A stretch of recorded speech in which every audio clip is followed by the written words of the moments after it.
Alright, ladies and gentlemen, welcome to System Glitch Podcast. It's a working title, but we're going to go through and do introductions. So, guys, let's introduce ourselves. I'm Blake. Hi. How are y'all? Yeah, this is awkward already. What's up? Anyways, are we doing gamer tags now? Alright, so my gamer tag's Spartan TM. Yeah, it's pretty simple. On to you, on that Dustin. In a minute. I'm Dustin, a.k.a. Cyborg Centaur. And I am Kevin, a.k.a. the Gandyman. Anyways, so we are a new podcast, obviously. This is our first episode. This is going to be basically an introductory podcast. We're going to talk about some of our favorite games, what we're most looking forward to, some of the news and speculation that's been out right now. And we're going to go on from there. But first, we're going to talk about our top 3 favorite games. So, Blake, you want to start us off? Halo 1, Halo 2, Halo 3. I'm just kidding. So...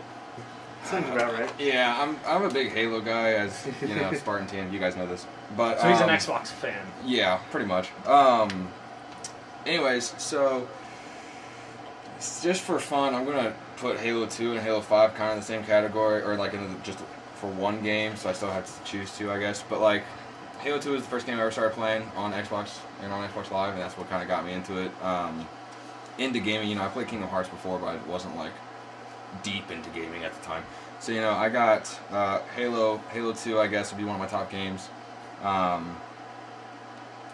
Battlefield 1 this year was actually... So that bumps up into your top 3, See, I don't know if that's top 3. It's kind of hard. Kingdom Hearts 2 is one of my, number 2. So you got Halo 2, Kingdom Hearts 2. Just give into it and say Kingdom Hearts 1 on number 3. I didn't beat Kingdom Hearts 1. I got stuck in Moby Dick. I couldn't get through his gut. So, Not sure if language? He's a character name, so... It is a character. Even though it's not the character's name. Yeah, so, okay. Halo 2, Kingdom Hearts 2. I want to say Halo 5, but the campaign was horrible. Come back to me. Okay. Dustin, go. Okay, well, my 3 are pretty simple. Fallout 3. It was probably the first RPG I ever put in over 100 hours in. Bethesda! Yeah. Bethesda, I love them. They're fantastic. They make some of my favorite games. So yeah, Fallout 3 is definitely, this is probably in no particular order. Witcher 3, Wild Hunt, excellent game.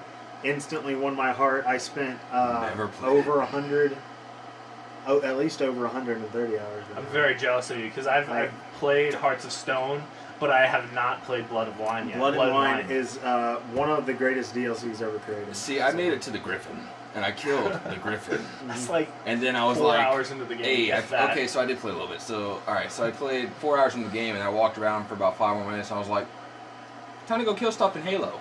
Too big. Too big. Me no have time right now. So, I mean, just excellent game. Same with Fallout 3. I mean, just infinite amount of things to do. Like, you can just... It's very like living kind of game. Except there's 2 major differences between Fallout 3 and The Witcher 3. And that is Bethesda versus CD Projekt Red. Yeah. CD Projekt Red is doing it right, man. I can't deny. CD Projekt Red has probably made some of the greatest video games in the past decade, really. I can vouch for that. But anyway, and then but also quality doesn't always reflect on what I prefer. A lot of times story plays a big role in that, and the type of gameplay it is, stuff like that. Anyway, my 3rd game is become a big indie fan over the past year and a half. I saw you stream Undertale. Yep, I streamed Undertale for a bit. Really fun game. Really, it just got a lot into that thing. Like I know I've talked to you guys both about. I don't need great visuals to have a good gaming experience. That's the thing. Graphics don't mean everything now. If you can tell, honestly, it's all the best way. A bigger and bigger deal nowadays. The first job of a game is to be fun to play, and the second job of a game, if you so choose, is to tell a good story. And Undertale was fun to play, and it accomplished that for me, and it was just a great story. That's the game with Yarny the Yarn Ball, right? So the pacifist and the pacifist route and the masochist route. Yeah. Genocide. Genocide. I never have brought myself to do genocide. I can't do it. After I went through the whole game, you get to know the monsters. They're all beautiful people, and I can't. You just can't murder. It's a pretty people. sad game at the end, though, right? It gets very sad. It does. It's a very heavy deep. game. It's Yeah. a very heavy game. It's not one of those games that you can just like lightheartedly play through. At the end, like it really makes you question, like, are you being nice just because you knew this was the game, or are you nice to people because that's who you are and what you want to be? And it really pushes that kind of narrative on you. So You see, I'm so lost in this conversation right now because I don't have a ton of time to play games. So when I get an opportunity to play games, I have a very select few, like Battlefield 1, Titanfall 2, That's Halo. kind of how I'm getting ready to be. another thing is Undertale took like maybe 15 hours for me. Yeah, it didn't. And it's short. A It's short. couple of stream sessions for him, and he was done. That's with it. 15 hours of my life I can't spend killing Covenant or other players online. That's like another thing is like, man, and you can ask like, I grew up with this guy, so he knows like, I was never good at Halo. I never liked it. See, every time they made me play it, I would just get angry and inevitably get kicked out of a You sleepover. remember Charlie Booth and Brandon and them? Yeah, they were like gods at Halo, and I was like the little kid who didn't know how to do anything until that one fateful summer where I did absolutely nothing. Stayed in my basement all summer long playing Halo 3. And I then was you a became the pale, best I was a that pale no one ever ghostly was. kid. Yeah, exactly. To kill them was your real test. Exactly, and then I never got a chance to play against them again. So To pwn and them was this is your why cause. I never got into Xboxes, because I don't like Halo. Like, because you're a savage. Halo was the first M-rated game I ever played. Are you an American? Okay, Halo was the first. I think it was actually Halo 2 was the first M-rated game I ever played, That's a blessing. and I sucked at it. I did too. And so I never wanted to play a Halo game again, and therefore I had no desire to get an Xbox.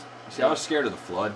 So, like, I played the first couple missions, and then I stopped playing Halo for, like, just half a to year. make them mad. Just to make them mad. I got Halo 3 before any of them, and then I skipped Yeah, school you the day. savage. I skipped school the day it came out. I came back the next And day you when couldn't they make the story. I don't when even they know this maybe they got 30 minutes into the game because they didn't get it until the next night. All of them collectively had maybe gotten 1 hour in. And I came in and I told them the entire ending. Yeah. They luckily, killed me It's like so that many kid times. that walked out of Star Wars episode 7. Anyway, all that to say. So those are my favorite games, and then some honorable mentions that I wanted to throw in just because I so many great games out there for me. Baldur's Gate 1 and 2, fantastic games. Bard's Tale, one of the funniest and one of the only like true parody games I can think of. So like the Monty Python of video games. It's a parody. It's a parody of RPGs, and it's so funny. So some honorable mentions there, just games that really like got to me, but like I don't think could make my top 3. So see, okay, so my top 3. You were making a note of this earlier. Like me and Blake go through like AAA titles, and we're big fans of AAA titles. We're big fans of spending money. You're a little bit more on the indie side of things. Yeah. And so mine are big games. Number one, it's a tie actually. I gotta give it to Kingdom Hearts both 1 and 2. Kingdom Hearts 1 mainly because it was like the brand new experience. Like I had never seen anything, and probably Kingdom Hearts in general has probably brought me into. it had probably the second worst camera system. The Kingdom Hearts 1 had probably the second worst camera. Fixed, though. They did fix it in The the remixes updates. fixed it. When it came out though. But holy guac! But the best part about it, I never played Final Fantasy. All right, Me either. I was never going to because Until I 15. believe that the only game that can pull off turn-based systems effectively is Pokemon. Have you played Okay. 15? I have not played 15. That's been a It's game not, that I've wanted to yeah. play. I know it's not a turn-based, which is why I've been wanting to play it. But I It's just Kingdom haven't. Hearts-esque. I was outside of the country when it was released, so I couldn't play it. And by the Sorry time I got about back, that. I had Kingdom Hearts It's 2.8 to worry I about. think we should tell them all about it. Let's not spoil So, it. you know the ending? Just kidding. I know the girl DLC dies. comes You out already in, spoiled it for me. Oh, The yeah, I kinda DLC did. for that, by the way, fun fact, DLC expansion for that yeah. comes out in the next few weeks. The Didn't it Gladio. already have a full a first It round had- of DLC already? yeah, come it was out? kind of It was Chocobo racing or all something? update. It was all No, update. there's already Oh, Chocobo racing in the game, okay. but it had like a update where you could fight. Like they had this Chocobo It was mostly festival or something like that. technical upgrades. Yeah, but they also had this thing where you could go and fight the creator or like the CEO of Square Enix or something like that. Like he like they put him in the game. Like it's just him in a suit. He comes down with like the father's sword or something like that, and you're just like, let's go. So you start fighting him. I don't know what Okay, it is. but see, going back to my point about Final Fantasy though, like I've never played a Final Fantasy game. I've heard about it, of course. Final Fantasy VII is one of the best video games, arguably of all time. And like I knew nothing about Final Fantasy when Kingdom Hearts 1 came out, but then I saw Cloud for the very first time, and I was like, oh my god, that sword! I want it, but I don't have it. Why?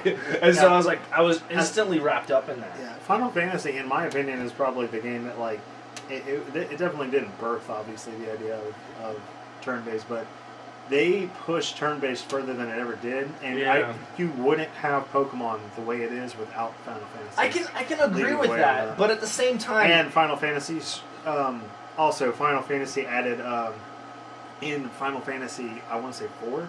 I think it was 4. I played some of it. My goal, by the way, is to go through and play Final Fantasy 4, 5, 6, and 7. See, I'm looking forward to Final Fantasy VII Remake because they blend the battle system of Kingdom Hearts 3. I know. They're changing a lot of it, actually. But Final Fantasy 4 introduced something, I don't know the name for it, but it was basically time-based. So, like, you could attack, and then you have to wait for it to recharge. Oh, yeah. So, like, it was more like an actual fight. Like, you just used your strong attack. You can't use that again for a little bit until you recharge. So, yeah. Okay, and then my second game, it's actually a little outdated right now. My second favorite game is actually Assassin's Creed Brotherhood. A lot of people are big fans of Assassin's Creed, the Assassin's Creed series. A lot of them think Assassin's Creed 2 is the best. All right, I can see where they're coming from, but to me, Assassin's Creed Brotherhood is so much better, mainly, again, because of the battle system. I like the fluidity of the battle system in Brotherhood more than Assassin's Creed 2. And my biggest thing with Assassin's Creed 2, and really a lot of other Assassin's Creed games, is that it feels more like a revenge game, like a revenge-based game, than an actual Assassin's Creed game. And yes, Assassin's Creed Brotherhood kind of took and added a little bit more story in Assassin's Creed 2 to Assassin's Creed 2, but Assassin's Creed 2 was too much of a revenge plot for me to actually get. Like, I think the best story Assassin's Creed games go for Black Flag or even Syndicate. And that's a game that I haven't even played. But Syndicate, they're actually saying, okay, this is our target. We need to do this. This is our job to take out this target. Where Assassin's Creed Brotherhood was just or Assassin's Creed 2 was just okay, I'm very pissed off. I can kill the people who killed my family, and so I'm going to kill them. I enjoyed Brotherhood. I think my biggest issue is it came across as very simple to me. Yeah. They didn't really try to push story, and they really didn't try to push anything new.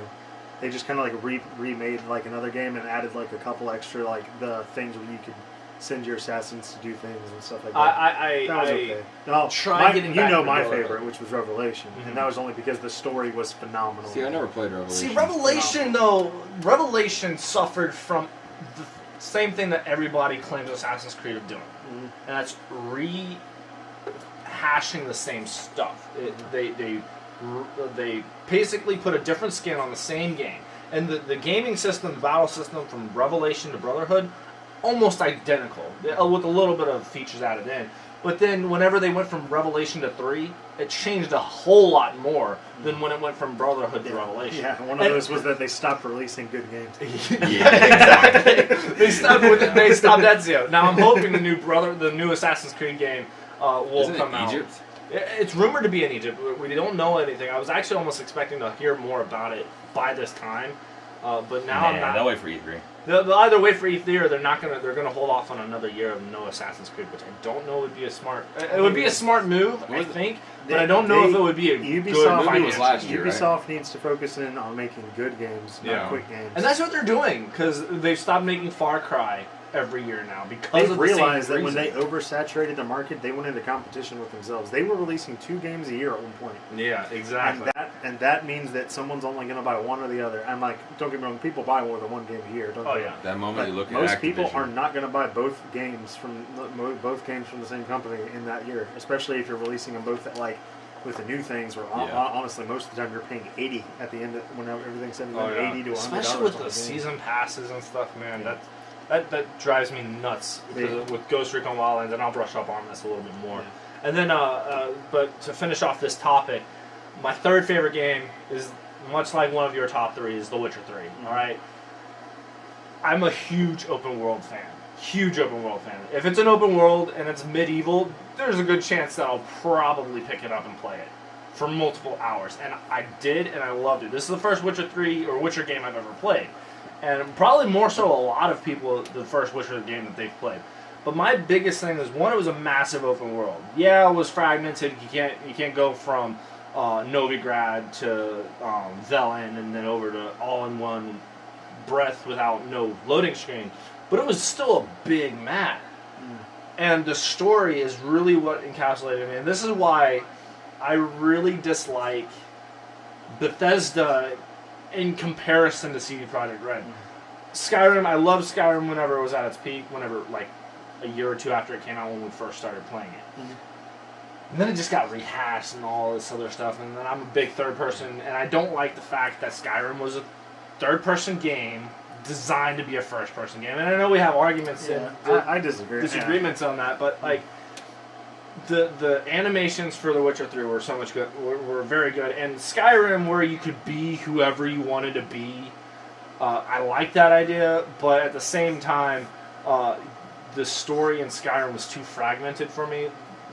In Witcher 3, a lot of the side stories tied in with the main story, like the ones with Triss's mages. Like, you didn't have to do that, but in the future, if you did help Triss and the mages get away from Novigrad, then she would be there to help you out in a main storyline.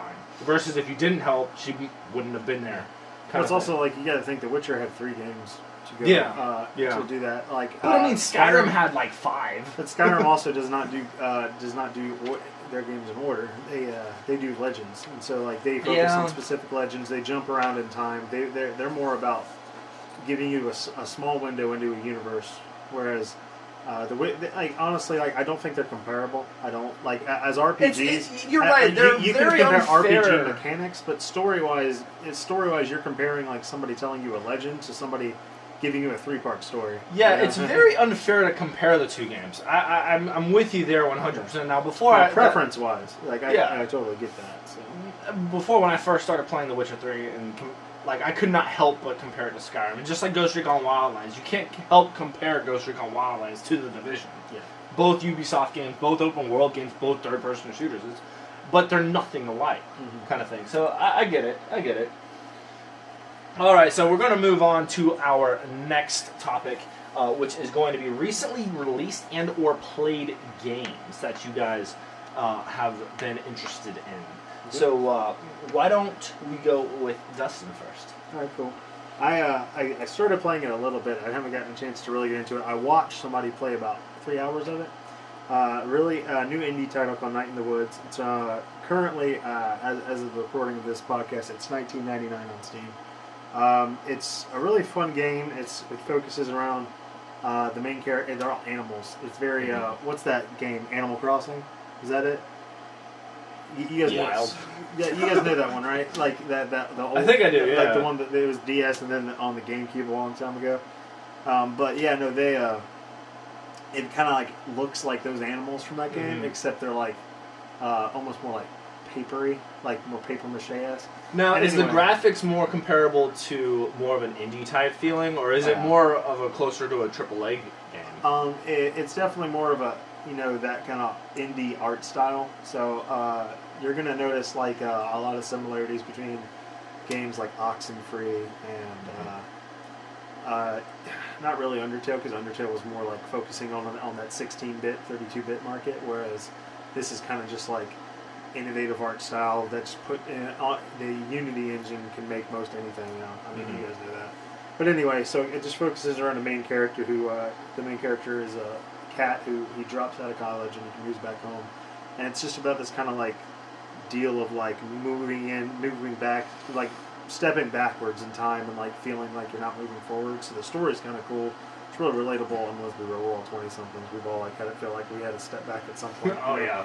Like we're not getting the progress we want. So it kind of like it's relatable, and it's fun. Like there's cool quests to do, and all that jazz. And one thing that I definitely believe is we need more games like this to encourage people to like their stories don't have to be funded by like millions and millions of dollars. Like you can. this was a team of, I think, this was like a super small team. I think it was only like 5 or 10 people. No Man's Sky. Yeah. Which is like, I tell people all the time, Undertale was made by one guy, written by one guy, and he had help with music and he had help with art, from 2 people. That game was made by 3 people altogether, and it sold. He's rich. Yeah, he's freaking rich right now. He's doing pretty good for himself. Let's just be real. Anyway, Night in the Woods, great game. I'm recommending it already, even though I haven't gotten too far into it. It's just one of those. And then is that a game that you're gonna hopefully plan on streaming? Yeah, I'll be streaming. Because that'll be a game that let's be real, I probably won't play. I'm gonna try. I am fully. From what I'm told, it's about watching. a 20-hour game. So it's about 20 hours. So $20 for 20 hours seems pretty reasonable to me. They've already released an update for it to fix some of the technical issues people have been having with it. So that's great. But yeah, so I highly recommend it. It looks really fun. Go check it out.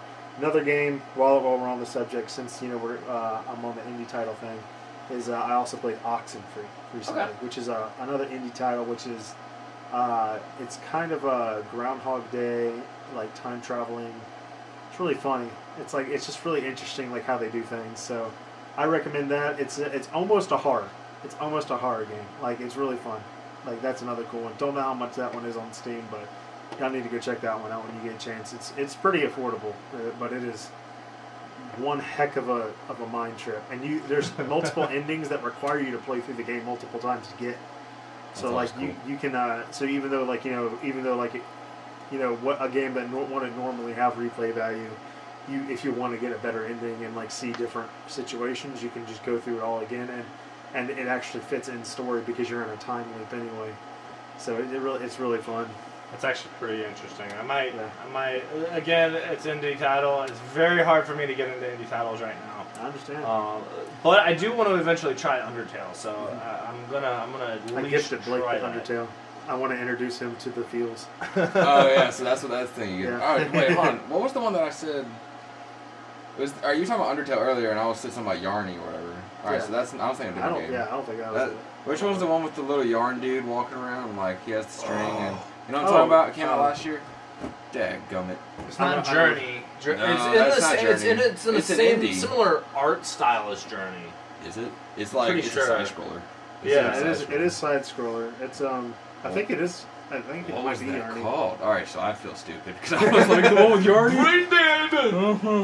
No, but all right, so yeah, you don't have. Oh, okay. Hey, you don't have time for freaking indie games. I don't have time for indie games. You don't have time. See, we have time for AAA because titles. You have time to not progress a story at all. Because all you're playing 20 hours is For Honor, time. and that's all you talk to me about. So I slipped that. Oh, that's all you talk about. But, so your game is. Oh, see, I was gonna kind of sidestep that to your direction. Oh, you just want me to talk. All right, so I'll talk. So basically, my game is I don't know. So recently released. I mean, I haven't bought anything recently. Last thing I bought was honestly Battlefield 1. So I mean, I played a good amount of that. Typically it just depends on what mood I'm in. Like I'll come home, and if I have time, which half the time I don't have kill time. people on Battlefield. I get on Battlefield. If you're mad, it could be recently. Titan, whatever you've been playing recently too. How long ago did Rocket League come out? I'm still playing that every other day. So. True. Well, that's what I'm saying. So basically, I'm playing a lot of like your test stream was Rocket League. Battlefield 1. I recently just got Black Desert. I know it's not an Xbox game, so heresy on me, right? Oh my gosh. It is one of those games that Black Desert Online. Yeah. So okay, never mind. I take that back. So basically, it was like it's an open world MMO RPG. I don't have time for a story, but I have time to go try to cook chicken in an MMO for 20 hours. So I've slowly been creating my beer empire in order to feed my workers, because that's all they seem to eat is beer. Beer. Basically, I got in that game, and I thought it was interesting because it's not like where most MMOs, and I don't play a lot of MMOs, but most MMOs are like, you press the 1 key to do an attack, you press the 2 key to do an attack, 3, you got your heart keys. Now this is like, in order to do like a seems forward more like lunge a or something. RuneScape, to be completely honest. It's a click here, click that to attack. No, it's not. No, it's not. So basically, I might be getting my MMOs mixed up. Yeah, you are. So basically, this is like, say I want to do like some slide lunge thing where I spin to the left and like slide some of that. You have to you might be holding forward, then you hold left, shift, click, left mouse button, you'll like do a spin to the left, and like you do different key combos and different attacks. So it's a hack and slash. Kind of. Depending on your class, of course, you got like your archer, you got your mace, and that. So it's really good. But the graphically and like the reason the game sells so well is for the combat, because the combat is gorgeous. It's beautiful. That's why For Honor sells so well. But yeah, I haven't played it, but okay. Played a little bit of it, but not enough to I dabbled in the tutorial, and then I was hungry, so I was like, let's go eat. So, anyway, so I've been playing a good amount of that. I haven't honestly played many video games recently, because I've been kind of like just busy with tired. school, I had important things. I had drill, like, I've been telling my friends and other people, like, I think I told you guys, but like, after I had drill last time, my sleep schedule got all out of whack. Like, I'll come home from work at 11 and be like, I'm going to go to bed. Dude, my sleep schedule has been out of whack since I got back from being out of the country. Yeah. So, like, I'll go to bed at like 11. No, I'll go to bed at like 11:30 or 12. And I'll wake up at like 8:30 and be like, why am I awake at this hour? I mean, I feel like I'm ready to hit that day. But I'm used to waking up around like 10 something. So I'm like, I got an extra 2 hours to do something with my life to be productive. So I guess that's a good thing. It's not necessarily a bad thing. See, for me, playing video games is like drinking an adult beverage. You don't drink an adult beverage until the sun goes down. So I don't play a video game until the sun goes down. I can see that. I can understand. And the reason for that is because I think a lot of people look at it that way too. Because that's how I'm. Yeah, because if I play a video game during the day, that's time that I'm not being productive doing something else. And I'm one of those individuals, like, I need to do something productive. So I look back on my day and be like, I didn't just waste it sitting on the couch, getting fat, and doing nothing with my life. So I'm like, let's go. Let's do something. I'm similar. I mean, like, we're all adults. Like I have an 8-hour day job that usually lasts about 10 hours a day, and like when you get home, sometimes it's just really hard. You just kind of want to sit and do nothing for a while. Yeah. And so I have a hard do time nothing getting includes not too. playing video games. So hey, speaking of doing nothing, what are you doing nothing with? Oh, that segue though. Doing nothing with. That segue was terrible. Recently, I know it probably was. Doing nothing with recently purchased and or. Well, see, this is a little bit of a mixed bag for me. I've been playing a ton of For Honor. For Honor released February 14th. Saw that on your channel. Bought it, and I actually was able to stream a few days of it, and I'm hoping to get back to it eventually. And I finished up the campaign recently, and also Ghost Recon Wildlands. That came out. That game didn't do anything for me. 2 weeks ago, roughly a week and a half ago now. Yeah, and I really enjoy it. Again, it's an open world game. You're a special ops player, or you're a special ops character. And I mean, as a military brat, who doesn't want... Is the driving any better than it was? The driving is actually better in the full game than it was in the beta. To be completely honest, it was better in the full game than it was in the beta. And so, I've been enjoying that game. To be honest, though, even with that game being released, and I was anticipating it so heavily, even with that game being released, I've been playing more For Honor than I have been of Wildlands, much to my chagrin. Because I really want to get playing into those games, into both games. I really want to get good in For Honor. I actually wanted to... At one point, I actually wanted to get a team together so we could stream it as a team, and because I had a pretty good group playing the game all on PS4, and I was like, we could easily make this a team. And I don't got that PS4 though because PC and Xbox Master Race. I'm never gonna get it because I don't like that game. See, I watched a 30-minute video of that game, and I was like. It's definitely not for everybody. It's like, I'm actually surprised I like it as much as I do, because it is a fighting game at its core, and I hate fighting games. I hate fighting games. You have to learn the combos, you have to really be patient, you have to learn your character, you have to learn other characters, and then hopefully you might not get destroyed. Yeah. And I mean, I know my Orochi character very, very well, and I do pretty good with him, and also the Kensei, but I still get destroyed. It's like, what the heck? But, I mean, it's one of those games where I'm not bad at it, and I'm not great at it. So, it's a mixed bag, but yeah. So, those are the games that I'm playing and recently released that, I mean, I've been enjoying way much. And so, let's quickly move on to our second topic. best games of last year. Wow, we're only on the second topic. I feel like we've been doing this for an hour. All right. I'll hit this Only one 30 off. minutes, brother. Really? It's only been 30? Oh, you're Yeah. timing it? Okay, cool. All right, so best game of last year. So when we were playing this thing, I told you, I don't know if I told you, yeah, I told you before we even started recording, that I was like, I couldn't remember that Titanfall 2 and Battlefield 1 came out. I actually exact made same a time. note. I sent you a text message Oh, I yesterday, know. and I was like, I know. So like, I actually have Wait, Titanfall 2 on It's like PS4. dirt. Oh, really? Yeah. It's such a, like, have you played the campaign?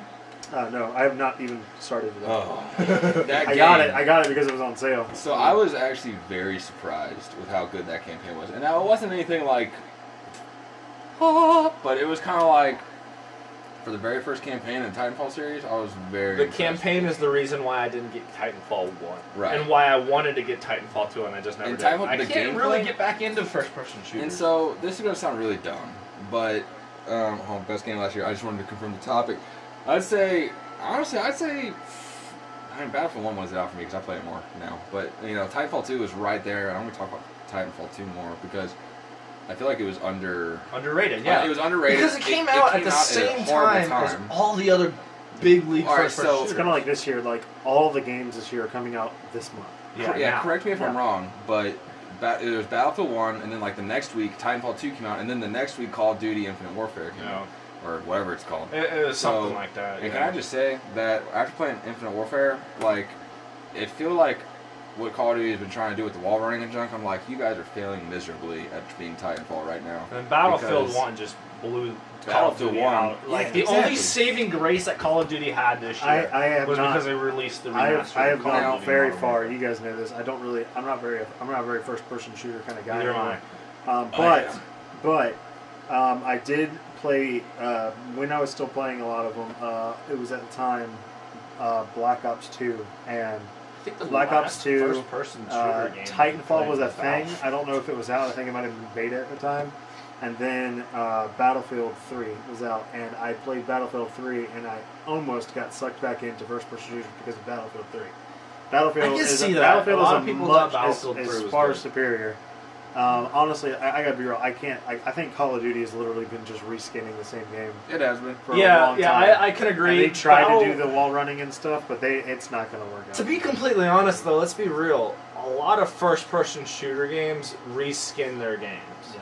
I mean, Battlefield has been a little bit better about it because they went Battlefield from pushes- Hardline, which was a cops and robbers game, Yeah. to Battlefield 1 and At least Battlefield they're like 4 giving and you all the this other variety stuff. of game types. Yeah, but yeah. It's like still like yeah. Well, I'm kind of eager to see what the next Call of Duty will be because they said it's going back to its roots. Yeah. Which I'm like, does that just mean like World War II? Please, that's I all. would be. Does that mean I you would guys be are great. going to stop making games? Please. It's like, please take a But year see, off. there's also a rumor saying that they're also going to be remastering COD Modern Warfare 2 now. So tired of I'm remasters. tired of remasters. Me too. I've been tired. If of you're going to remasters. remaster a game, you need to do some of the games that were like big hits Yeah. at the time. But Like, Modern Warfare I just was. posted Modern this. Warfare 2 was Yeah. not as successful as Modern Warfare 1, but it was still nonetheless pretty successful. Did you guys ever play? Yeah, I know you guys did. The PlayStation 2 games. I think one of them came out on Xbox, but it was the Lord of the Rings games. Like the Oh original my trilogy. gosh. You never played that? I've never played Lord of the Rings. GameCube. Like, yeah, it was on Every GameCube day. too. That was it. But man, Two like, towers. some of the most fun like games in that I universe. heard- and they yeah, were so I much saw- fun. I It saw was your very comment Baldur's about that. Gate-esque too. I don't know if you ever played that play, but it was very Baldur's Gate-esque, and it was like phenomenally done. Like so great. If you're gonna remaster something, remaster that. Oh, place. yeah. Like just Yeah. do it. Like just rebuild it in Unity and like simple, like really simple games. But honestly, see, I but they feel were like really fun. I feel like video games that are based off of movies have are less successful when it comes to remastering because once the movie's out, nobody Yeah, and the it's- game is out with it, nobody Yeah, really cares. It definitely about comes back from a time when like video games were ads for movies. Yeah, is what they were exactly. trying to do. And then like that changed. I thought that those games changed the face of it, but a lot of people argue that didn't come until later on.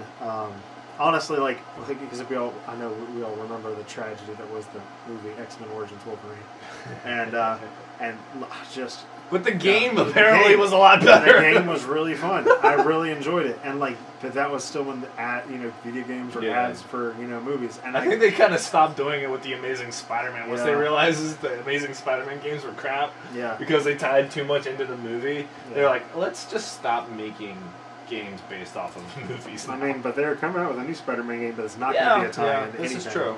And it's going to be made by the guys who made Ratchet and Clank. So. All right, so Dustin, your best game of last year?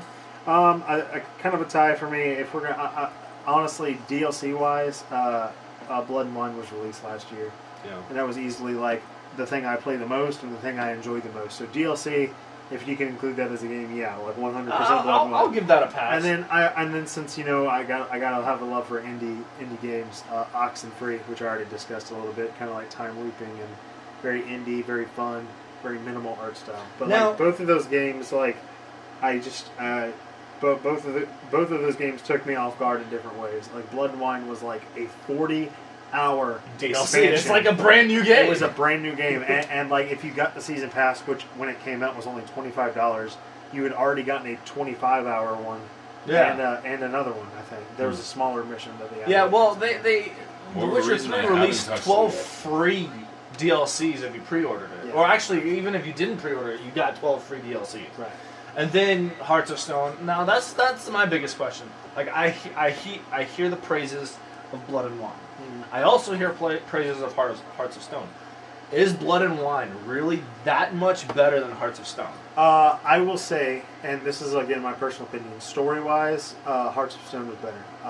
Okay. As far as I really did like ingenuity and making turning that game into something you didn't think it could be, Blood and Wine. That game, Blood and Wine could have been a brand new game. Yeah, they could have made another Witcher put it in out an of that. entirely new region. Yeah. Yeah, that was as big as the original. It was crazy. But as far as story goes, I would say that Hearts of Stone definitely had it was very cinematic. Honestly, I hate that word now because people just throw it around so much with video games, but it's very cinematic in its writing style and very cinematic in cutscenes. Were very lighting was very precise and the framing of things was very important. You could pick up on story things by looking at the background of cutscenes. Yeah, that's cool. Yeah, that's really cool. Everything. I remember, things actually participated in telling a story.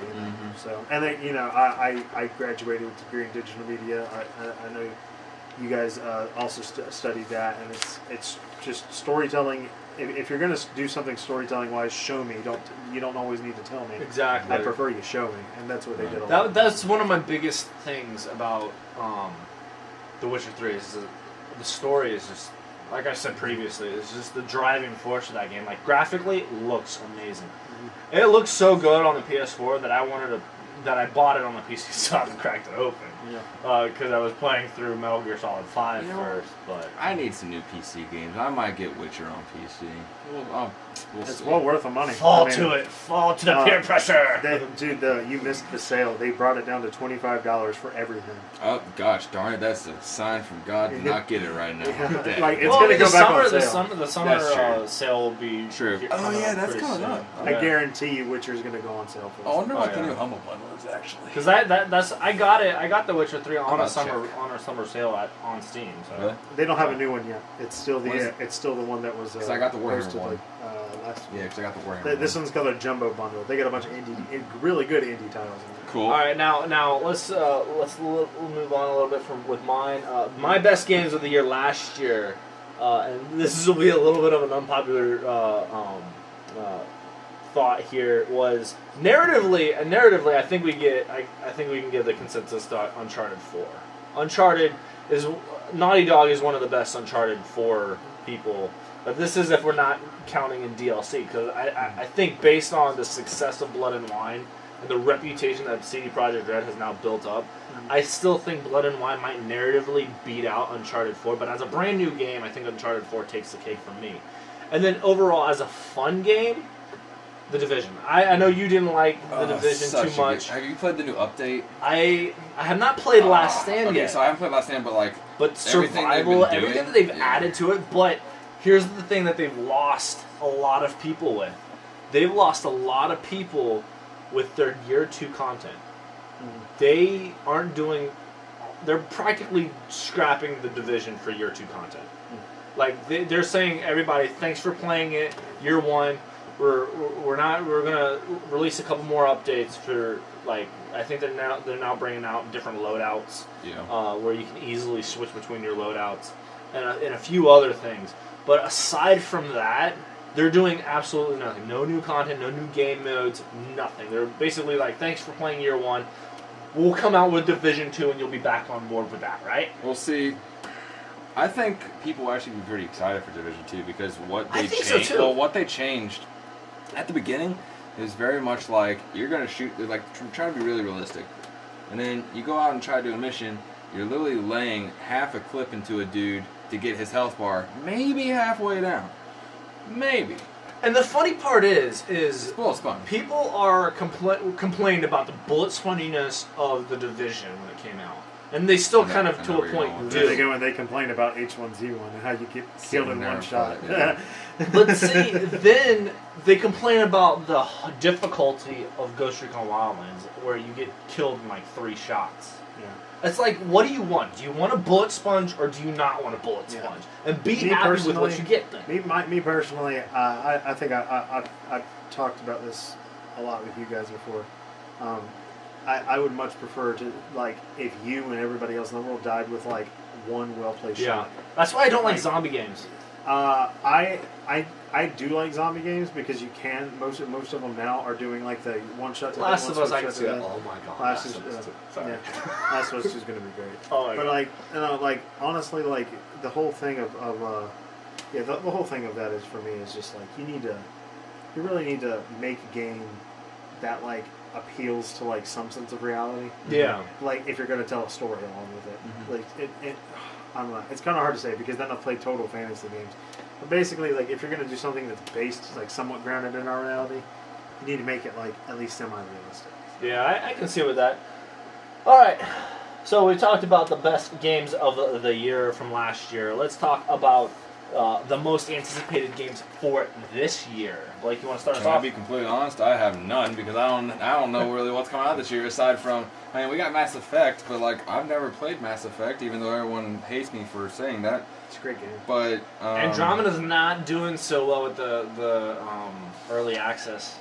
Really? It's really not. Wait, are people already playing it? Yeah, it's on early access. Broken animations. Oh, seriously? They're Yeah. saying the voice acting sucks. They're saying there's a lot of aspects. The about director game. has addressed that a little bit. Yeah. He did say that he thinks that the story is going to make up for a lot of faults. But Yeah. And he also says that they're working on the animation, I think. Well, yeah. You think, But I they think also when it said comes out, the there's gonna be a first, patch. the probably. day one It's a day patches one is not patch. going to fix any of the animations. Oh, that's fun.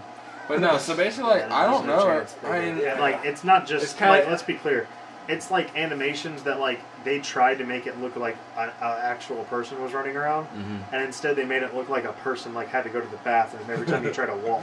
that's awesome. And then like when you take a step, like you go further than like a footstep would Yeah. normally go. And then the facial animations, which they. Like, Yeah, one of the lines. if you're gonna have close-ups on a face in a video game, yeah. you really need to go ahead You have to and be do the Uncharted Last of Us. level. Uncharted. Like, if you're Last not of Us, Uncharted like, level, go ahead and do don't the even tracking. worry about it. Spring for that money, you multi-billion-dollar businesses. Yeah, Like, exactly. Let's do this. Exactly. One of the lines in Mass Effect Andromeda is "My face is tired," and there's like this really weird, awkward like facial animation with this thing. It's just like it's hilarious. But no, I don't know. I mean, there's not gonna be a new Halo. Probably there's not gonna be a. I don't know what else is coming out. I'm just kind of waiting for E3 to see. To be honest. That's where a lot of people get their most anticipated games from is E3. Which I mean, So we'll come back to Which this is after. it's E3. ironic because E3 is kind of dying out. So. yeah, they've opened it up to the public now, Yeah, completely. which and totally. I think that was a desperation move on their part Yeah. because, quite frankly, people People are will going go. elsewhere. Companies are hosting their own events where Yeah, they can actually Such focus as attention. Microsoft moved. Well, the reason Microsoft hosted Microsoft their own moved. event. Nintendo hosted their own event. Ubisoft hosts their own events. Microsoft's still at Everyone E3, is. but they're just doing it on Sunday rather than Monday morning. So now it's going to be Sunday evening because I don't think E3 is going to be around 2 years I don't from think now. it will. Really? But it might I don't be, think but it will be. That is a I bold think it prediction. will You be. heard it here first, ladies and I gentlemen. don't think it will be. Like, it just doesn't seem like it just doesn't seem like it's working out for them anymore. Fair enough. I can see the argument. But You're at the not same getting time, enough I think viewership. You're not getting enough viewership. on it. I Honestly. think- I'll watch it. I think I people, think for at least people this are going year to the alone- company's YouTube channels to watch their presentations. They're not I gonna think watch for the this actual- year alone, that it will justify E3 for another 2 years. Yeah. Because it's going to be opened up to the public and people are going to go. If anything, that's going to drive out a lot of the reporters. Well, yeah, I can If I'm see being honest. that, but I mean, I still think the higher population that's going to go is going to kind of win out. Yeah. So what's your favorite or most anticipated game, Dustin? Me and Kevin talked about this a little bit beforehand. If it were to come out this year, Red Dead Redemption 2 from Rockstar. Oh, The I issue is forgot that about Red that. Dead Redemption 2, Rockstar, I've never seen them release a game on time. They did. In the year that they announced. There is no way in hell that this game is coming out this year. I'm just being honest. I can't see it. I can't see them doing it. What I do see, hopefully, potentially, and this would be beautiful of them to do, maybe, I just hope someone's doing it in secret at their company, is to do the remaster of Red Dead Redemption and put it on PC. That'd be so I could cool. dig that. I could dig that. I would If play they that don't, game. I already hate them for not doing it. But I'll hate them more for not doing it along with this. But See- as far as games I think actually have a chance of coming out this year, the new Spider-Man game was freaking awesome. Yeah. So And that's not going to be tied to a movie. it's going to be their Even though Homecoming is coming out. And if you've ever played an Insomniac game like Ratchet and Clank, a lot of it, like which I have not, but you should check them out. They're They're big. they're known fun for their games. awesome 3D platformers, but also for having fun, innovative storytelling. Dude, that That's announcement trailer, what, 2 years ago at E3? Was it 2 years ago or was it last E3? I think it was last E3. So yeah, like I think it was last E3 that they announced it. So, But okay, yeah. All right. What about you, Kevin? See, You didn't answer. we already discussed Red Dead Redemption. Mm-hmm. I think. I feel like everyone's in the same boat though. We're Yeah, like, I I don't know, know I what's know. coming out this well, year. see, I actually think Red Dead Redemption has a better chance of coming out this year. Maybe not fall 2017, maybe winter of 2017. But I think Rockstar is doing themselves a good thing with not announcing the release date right away. Okay. How Whenever about they this? announced it, How about this? they just said fall 2017. If it comes out this year, well, you're saying it's going to come out this year. I still think there's a good chance. You're saying it's not going to come out. We'll this know year. for sure at E3. Though. Okay, so whoever wins, the other one has to buy them like a dinner or something like that. Why would we want to do that? I don't know, because it adds some stakes. Never Kevin's mind. not really my type. I prefer not to take him out. Okay. See, I'll tell it this way.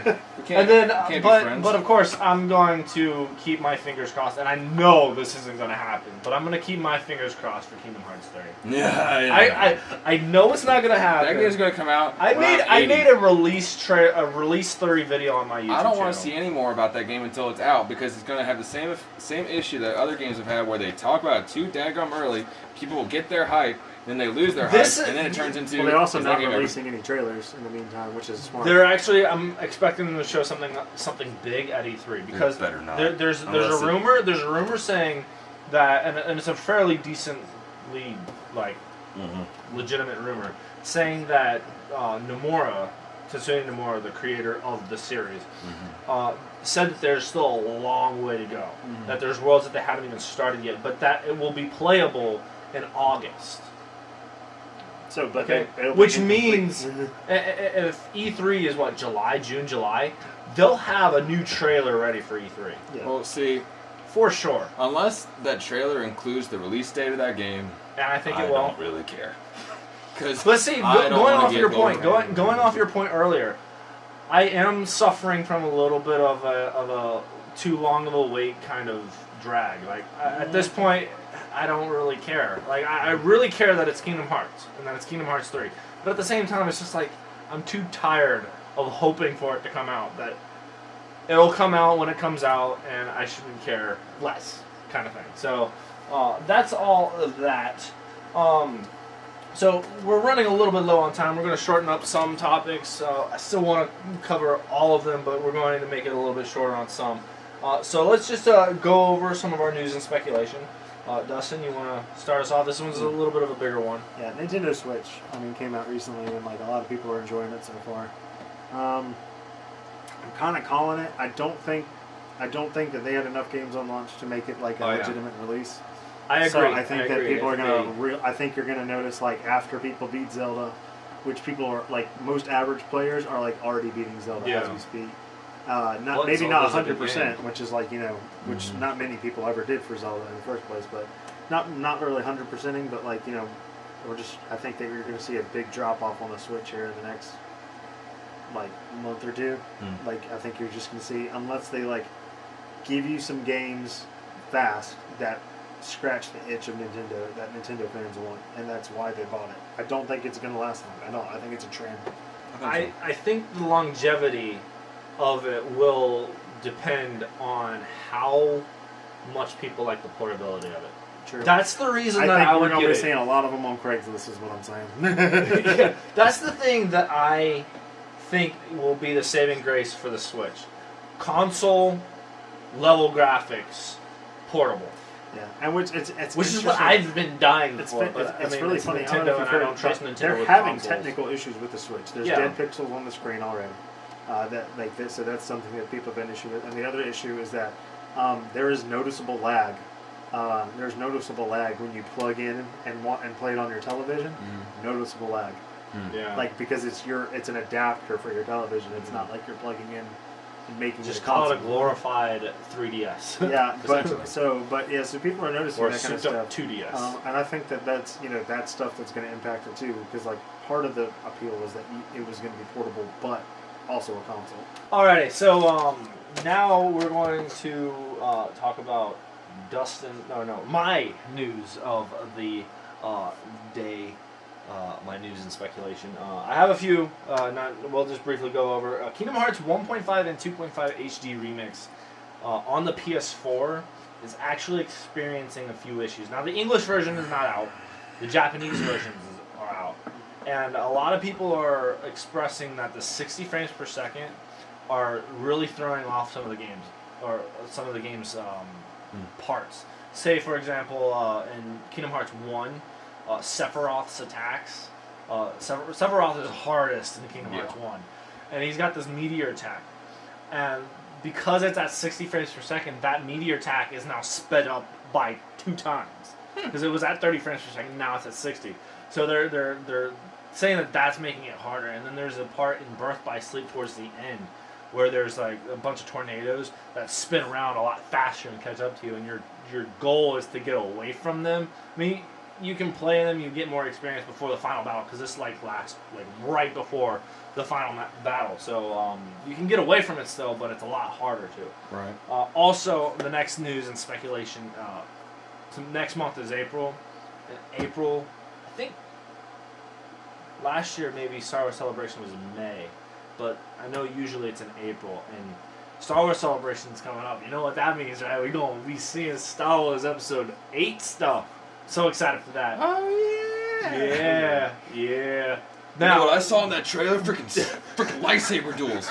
Finally. Dude, that Star Wars Episode 8 trailer that was going around a couple of days ago. I shared it. It looked real. It was convincing. I'll admit, it was that convincing. Editor gets a high five from me. It was convincing because they took frames, they took scenes from Daisy Ridley's lesser known movies, and they put it in there like she was training. Okay, then there was a CGI cloud or the CGI ship on over the island where Luke was. So I mean, I'm with you guys. It was convincing, but then it kind of got a little bit. Yeah, towards the end, as soon as the ending showed, I was like, "That's fake." I was mistaken. And I deleted it on my Facebook. I was like, because they didn't have the copyrights. There were scenes, short cut scenes in the trailer that were obviously fan fiction. Fan-made films. There's a certain look that a lot of Star Wars fan-made films have. Yeah. And that it was in there. And then they also used I know some I'm going of the... crazy if this is a real Star Wars trailer. I would have heard about this getting released. Oh, I know. That's exactly... I looked over on the trending on Facebook and I was like, why isn't this showing up all over the place? Kind of thing. But I'm looking forward to the trailer. I think that episode 8 is going to be great. That's I think the second... Our Star Wars Rogue One... Oh yes. Honestly, Star Wars Rogue One is my favorite Star Wars movie so you're far. out of the frame, so if you want to kind of scoot back in. No, you don't want to. Okay, fine. Be that way. But yeah, This is the second Star Wars supposedly leaked trailer that was out, and then another thing that gave it away was at the end it used the Roman numeral 8, Yeah. which Star Wars isn't doing anymore. Yeah. So obviously, I was like, that gives it away right there. Yeah. And then finally, they released the E3 2017 floor layout. Very, very minuscule. We've already kind of briefly talked about it, about how E3 is dying and how it won't last for very long. But Take-Two is there, so you're going to see a lot of Red Dead this E3, I believe. Sweet. And then Prayerful. I mean, the usual people. Ubisoft is there. Microsoft is there. I mean, but the thing that I wanted to make note of is Take-Two Interactive. This showed off like the booths where everything's going to be, not necessarily like the stage schedules and stuff like that, because that's still a ways away. But the booth is pretty big, so I'm almost expecting there to be like a very like Mafia 3 had last year, because Mafia 3 is another Take-Two Interactive game as well. They had a huge booth at E3, and I think they're going to replace Mafia 3 with Red Dead Redemption in a bigger way here at this E3. We shall see. So, again, we're getting a little bit tight on time, so we're going to talk about our movies, or the movie that we all have to talk about, and the big one, the big release, other than Beauty and the Beast this month, is Logan. I'm gonna go see it. I'm gonna go see it too. I mean, I'm just gonna go see it. I'm not afraid to admit that. But the biggest one, Logan. I mean, let's be real. Logan was way hyped up, and I mean, depending on your views, it lived up to the hype, and it didn't live up. It was not what I expected. Yeah, me either. I knew it was going to be rated R, but I didn't think it was going to be that rated R. Like, it is. Honestly, it was language and violent art. It wasn't like Yeah. Like, it wasn't like a lot of like other movies that just slap an R because they wanted to show some boobs or something. Yeah. Like, it was like. Though there was one. It was a hard R. It was Yeah. like it was. Oh, yeah. Like, it was well deserving of the R rating for language alone. And It then, like, the violence. It was the most gruesome Marvel movie to date. Way worse than Deadpool. Not technically a Marvel movie. Yeah. Well, based off Logan, of a Marvel property. Yeah, but I mean, way more gruesome than Deadpool. Even. Deadpool was more of the sexual innuendo and all this other stuff, but even not too much of that. I personally think that Deadpool was more gruesome, like violence wise, like because he saws his own arm off, like, and it shows it. Yeah, like, but he did it in a Yeah. satiric way, though. Yeah, they made it funny, but it didn't change the fact that it was way more violent. Yeah. It was way more violent than it needed to be. This has Logan has a significant, much more amount of downtime than Deadpool had. I guess another thing that you have to talk about when it comes to Logan is you kind of expect that brutality coming from Logan, not necessarily from Deadpool, but definitely coming from Logan. You expect to see the ferocity and the fierceness and the blood. It really gave you a taste of like what rage is. Yeah. Like it definitely. Like I know Blake hasn't seen it, so we're not getting too into spoilers right now. Yeah. But man, like He says he's gonna see it tomorrow. nice. Go Maybe. see it. Oh, I'll send y'all a picture when I'm in there. I'll be like, it's here. Like just like the combat, like between the combat and everything, and also like I'm man enough to admit I cried at the end of that movie for You did. reasons. I I'm mean, not saying what those reasons are, yeah, but fair enough. you will He cry. probably does. You will cry at the end. I mean, the movie was practically spoiled when Hugh Jackman came out and said that this was his last Wolverine movie. Kinda, but it also they announced what comics it was based off of. Yeah. Too, so which I won't say because I know I don't want to ruin it for Old some Man late Logan. movie. Oh, it was based off of a second one too. Never mind. It was based I off. don't know. Old Man Logan was the first one it was based off of, and they added another one in to the mix. So, and I will say, as far as like trueness to comics, it changed quite a bit of stuff. See, I've never read the comics. So. But like it was all in all, like it was a really good, solid story. I think it's well deserving of like the 93% or whatever that it has on Rotten Tomatoes. I know you said it was you were kind of underwhelmed with it at the end. It was just a matter of hype. Like, I controlled my hype a lot more than usual, and I was like, this was a good movie. It wasn't. My personal thing is, like, I always think of, like, how could it have been better, and I could think of, like, I could give you like 20 reasons. You could do that with almost this, any movie that this is movie released. could have been better, but like. One good thing that came out of it is that the child actress who played X-23, she's was going places. Really good. She's think probably it got a little bit corny at the end with her though. Just a little bit. Not like the final scene, but close to the final scene where I'd have to disagree crap with that. went down. I think that was the there. closest I've ever seen a child actor do to a flawless performance. And that was fair enough. that's I did like her. I don't get me wrong. I did like her. I think she did really well. But I really liked how they did it. Also, and like this is neither here nor there. They did incorporate like a lot of maybe not political themes so much, but just in general, like the idea of like morality and like how do you approach these situations. Like that came up a lot more in that film. And I thought it was if there's ever a film to do it, that was it. And I think Hugh Jackman really, of course, he nailed his role. Like, Hugh Jackman nails Wolverine. Yeah. He arguably nails almost any role that he's in. Yeah. But my final decree on the movie is definitely a good movie. Go see it. Probably, yeah, go see it. I'll probably end up picking it up tomorrow. It's definitely not my favorite Wolverine or my favorite X-Men movie. Maybe my favorite Wolverine movie. It's so funny. But there's not very many Wolverine movies. As far as like I have like an automatic dislike for pretty much all X-Men movies because like I want them to just give the rights back to Marvel so bad to make what they want. Fair enough. But like I will say like out of all the movies like that Fox has put together, Deadpool's probably number one. Logan for me is number two, and then I really don't have an opinion. I think maybe First Class is probably three. So I actually liked Apocalypse a lot better than First Class. I did not care for Apocalypse that much. I haven't seen it. If I'm being 100% honest, I did not care. Dude, get with the times, Blake. I'm trying. But I got so much to go on. Neither here nor there. Well, that'll pretty much do it. Like I said, ladies and gentlemen, we kind of ran a little bit over time or short on time. So that'll pretty much do it for this first episode of System Glitch. It's a working title, System Glitch Podcast. We thank you guys for watching.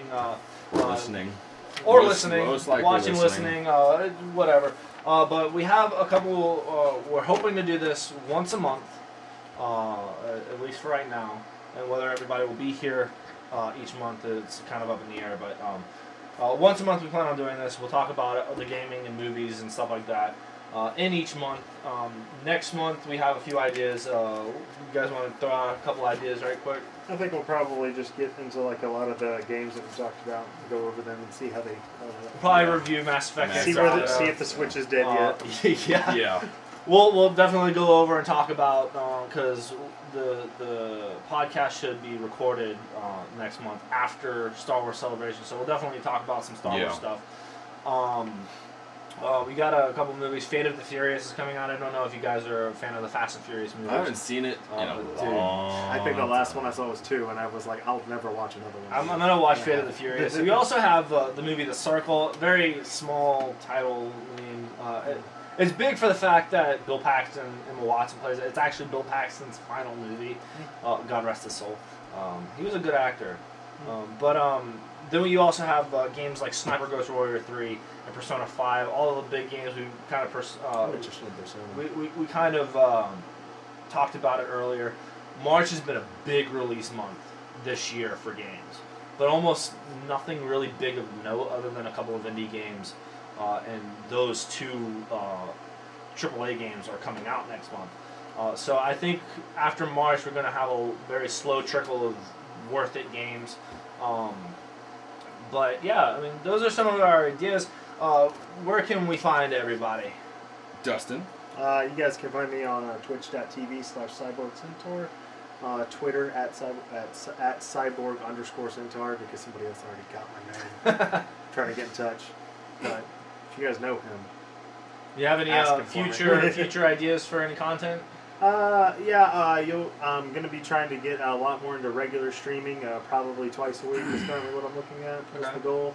We're currently at one every few weeks, so I'm trying to get more consistent with that. So keep an eye out for that. Also, be expecting some YouTube content, possibly more vlog related and stuff like that. So. I'm looking forward to subscribe.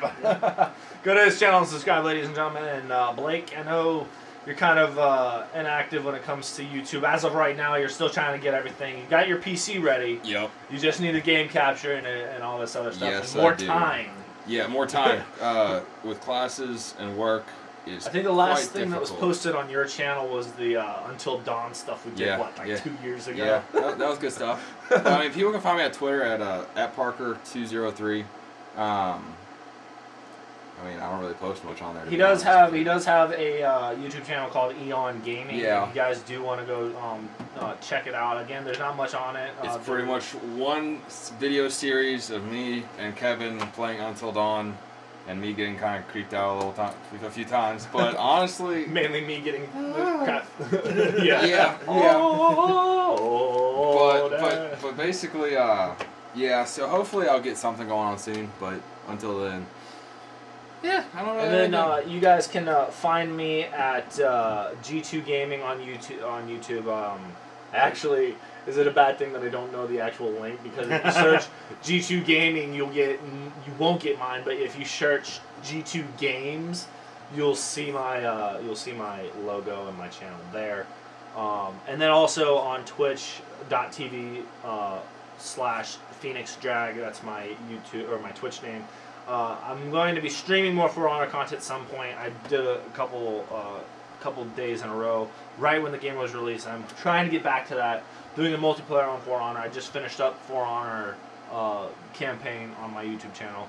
I also am doing a current walkthrough of Ghost Recon Wildlands, and I hope to be doing some supporting content for Ghost Recon Wildlands, mostly of For Honor, and I'm going to be releasing a new character guide. That'll be a series because my Orochi character guide was 42 minutes long. So I'm gonna make a Kensei guide in the future. That'll be a couple series, kind of breaking it down like now, so I can go in depth and more. But yeah, that's pretty much about it, guys, ladies and gentlemen. I thank you guys for watching. We'll tune back in next month when we get this thing up, and yeah. That'll pretty much do it. Yep. Bye-bye. Have a good one.